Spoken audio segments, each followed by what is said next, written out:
Shalom Bapak Ibu, sahabat Galilea yang diberkati oleh Tuhan Yesus. Jumpa lagi bersama saya, Pendeta Rusli Monoarfa bersama istri yang terkasih di hari Sabtu. Bapak Ibu, sebelum beraktivitas, mari kita datang di hadirat Tuhan.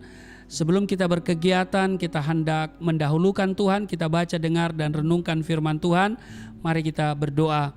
Segala hormat kemuliaan hanya bagimu Allah di dalam nama Yesus Kristus. Kami kuduskanlah namamu, datanglah kerajaanmu, jadilah kehendakmu di bumi seperti di surga. Terpujilah engkau, dan karena itu urapi kami, buka hati pikiran kami, urapi juga hambamu yang tidak ada apa-apanya. Di dalam nama Yesus Kristus kami berdoa dan mengucap syukur. Amin. Bapak Ibu, kita akan membaca di dalam Lukas pasal 1 pada ayat 5 mulai, pemberitahuan tentang kelahiran Yohanes Pembaptis. Pada zaman Herodes, Raja Yudea, adalah seorang imam yang bernama Zakaria dari rombongan Abia. Istrinya juga berasal dari keturunan Harun, namanya Elisabet. Keduanya adalah benar di hadapan Allah dan hidup menurut segala perintah dan ketetapan Tuhan dengan tidak bercacat. Tetapi mereka tidak mempunyai anak sebab Elisabet mandul dan keduanya telah lanjut umurnya.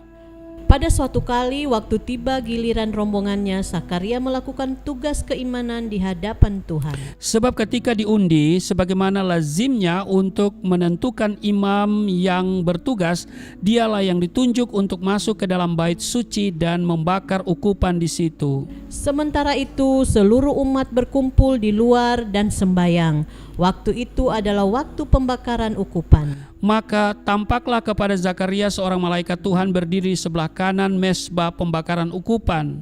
Melihat hal itu ia terkejut dan menjadi takut. Tetapi malaikat itu berkata kepadanya, "Jangan takut, hai Zakaria, sebab doamu telah dikabulkan dan Elisabet istrimu akan melahirkan seorang anak laki-laki bagimu dan haruslah engkau menamai dia Yohanes. Engkau akan bersuka cita dan bergembira, bahkan banyak orang akan bersuka cita atas kelahirannya itu. Sebab ia akan besar di hadapan Tuhan dan ia tidak akan minum anggur atau minuman keras dan ia akan penuh dengan Roh Kudus mulai dari rahim ibunya.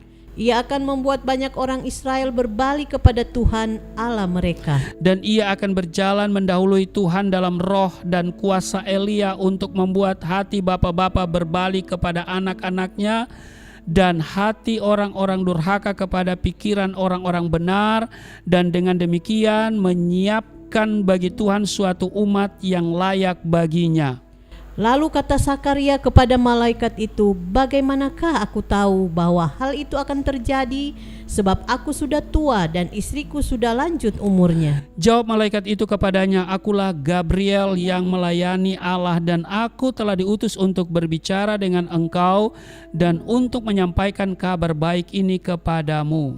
Sesungguhnya engkau akan menjadi bisu dan tidak dapat berkata-kata sampai kepada hari di mana semuanya ini terjadi, karena engkau tidak percaya akan perkataanku yang akan nyata kebenarannya pada waktunya." Sementara itu orang banyak menanti-nantikan Zakaria.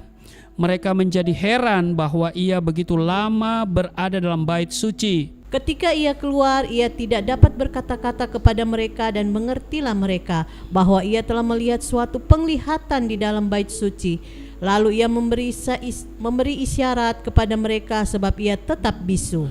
Ketika selesai jangka waktu tugas jabatannya, ia pulang ke rumah. Beberapa lama kemudian Elisabet istrinya mengandung, dan selama 5 bulan ia tidak menampakkan diri. Katanya, "Inilah suatu perbuatan Tuhan bagiku, dan sekarang ia berkenan menghapuskan aibku di depan orang." Demikian di dalam Lukas pasal 1 ayat 5 sampai dengan ayatnya yang ke-25. Kalau kita perhatikan di ayat Lukas 1 ayat 37 ada satu statement yang luar biasa, dikatakan begini, "Sebab bagi Allah tidak ada yang mustahil." Amin. Sebab bagi Allah tidak ada yang mustahil. Bapak Ibu, sahabat Galilea yang diberkati oleh Tuhan Yesus, pernahkah saudara mengalami mujizat yang sebelumnya tidak pernah terbayangkan?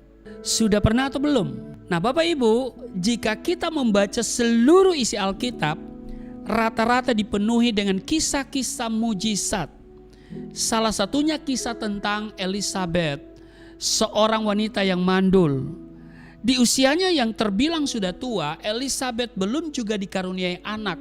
Bahkan istri Zakaria ini dikatakan mandul. Perempuan mandul seringkali dipandang rendah, bahkan dianggap sebuah aib. Bayangkan saja gimana perasaan Elisabet waktu itu. Tetapi Bapak Ibu, sahabat Galilea yang diberkati oleh Tuhan Yesus, melalui kisah Elisabet ini kita belajar banyak hal. Ini akan mendorong kita secara pribadi untuk kembali percaya bahwa mujizat Tuhan itu masih ada. Amin. Amin. Mujizat itu masih ada dan masih berlaku sampai hari ini. Amin. Nah Bapak Ibu, yang pertama saya mau katakan begini, mujizat itu berawal dari kemustahilan. Setiap mujizat yang diceritakan di Alkitab pastilah berawal dari sebuah kemustahilan. Kemustahilan adalah ruang untuk Tuhan bekerja. Amin. Sementara dalam kasus Elisabet dan Zakaria, kemustahilan berawal dari kemandulan. Tapi kemustahilan hanya ada dalam kamus manusia, Bapak Ibu. Di dalam Tuhan tidak ada kemustahilan. Karena dikatakan sebab bagi Allah tidak ada yang mustahil. Tuhan mampu memutarbalikan keadaan dengan cara apapun yang Ia kehendaki. Amin. Pertanyaannya adalah, adakah Ia menemukan iman dalam dirimu untuk menggerakkan mujizat tersebut? Atau justru kita malah ragu seperti suaminya Elisabet, yaitu Zakaria. Ya kan? Di ayat 18 lalu kata Zakaria kepada malaikat itu, bagaimanakah aku tahu bahwa hal ini akan terjadi?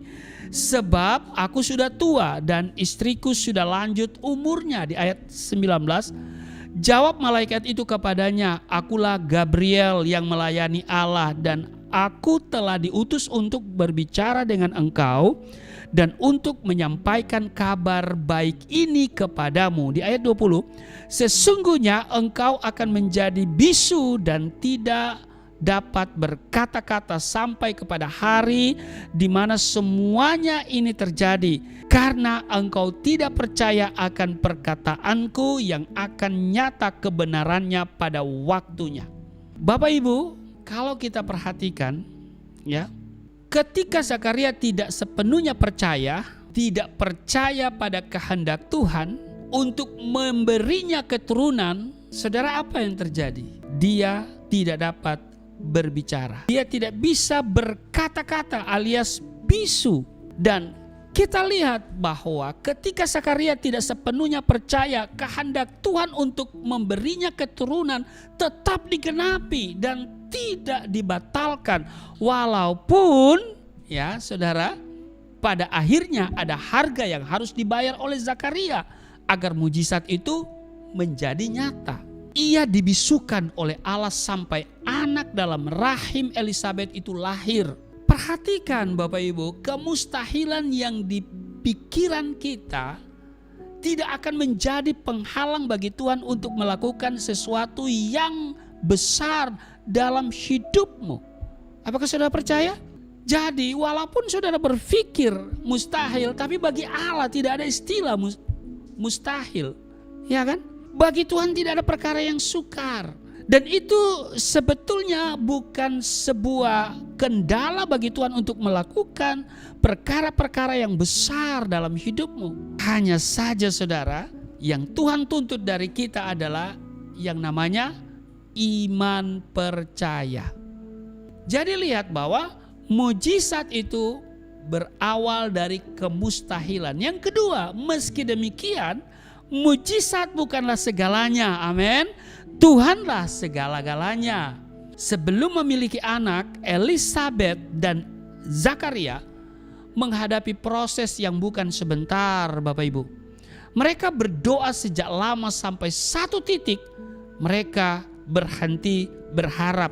Mereka berhenti berdoa. Kenapa? Karena mungkin kondisi fisik Ya, karena ya pikiran mereka sudah terkontaminasi oleh pikiran biologis begitu ya. Di usia yang sudah lanjut ya, mustahil mereka akan punya anak. Jadi mungkin mereka berhenti untuk berdoa dan berharap. Tapi perhatikan bahwa hal itu tidak membuat cinta mereka berkurang atas Tuhan. Mereka pun tetap percaya akan mujizat, tapi mereka sudah berhenti berdoa karena kondisi fisik yang mereka alami. Ya, itu sebuah fakta. Nah, Alkitab dengan jelas berkata, keduanya adalah benar di hadapan Allah dan hidup menurut segala perintah dan ketetapan Tuhan dengan tidak bercacat. Tetapi mereka tidak mempunyai anak sebab Elisabet dikatakan mandul, ya kan?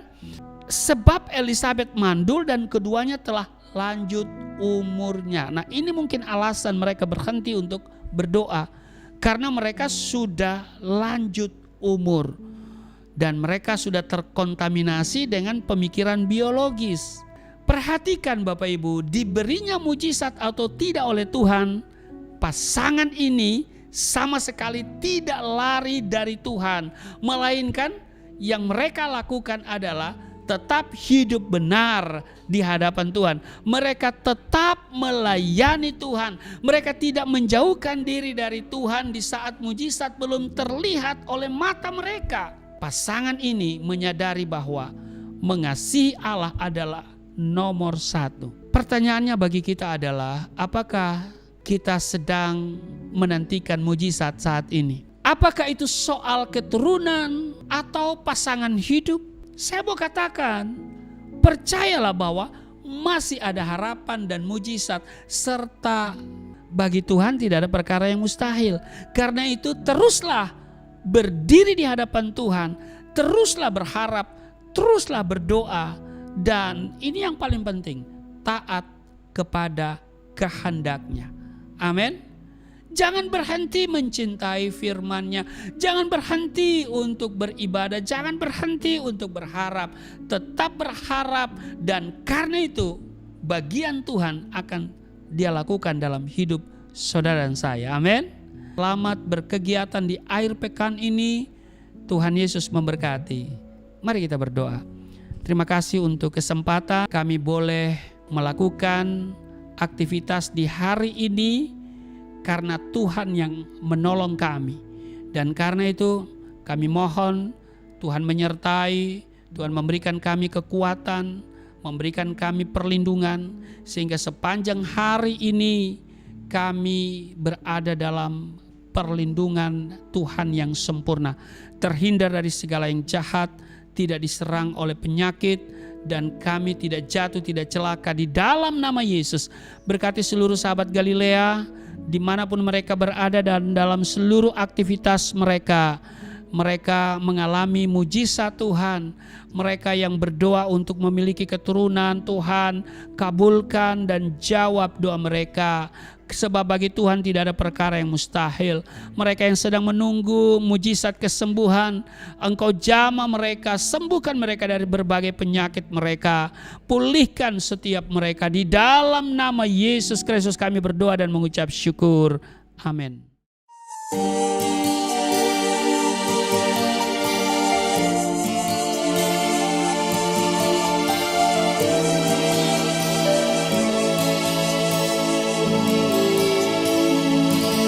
Bapa kami yang di surga, dimuliakanlah nama-Mu. Datanglah kerajaan, jadilah kehendak-Mu di bumi seperti di surga.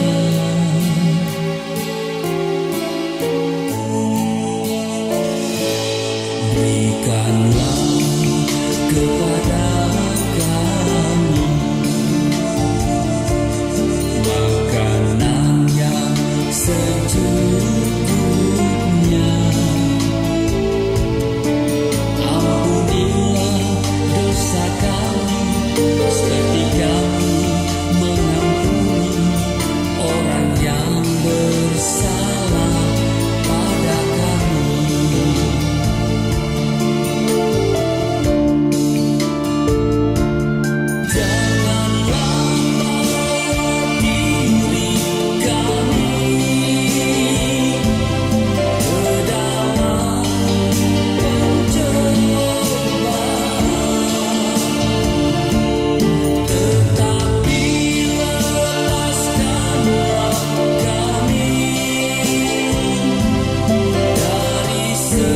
surga.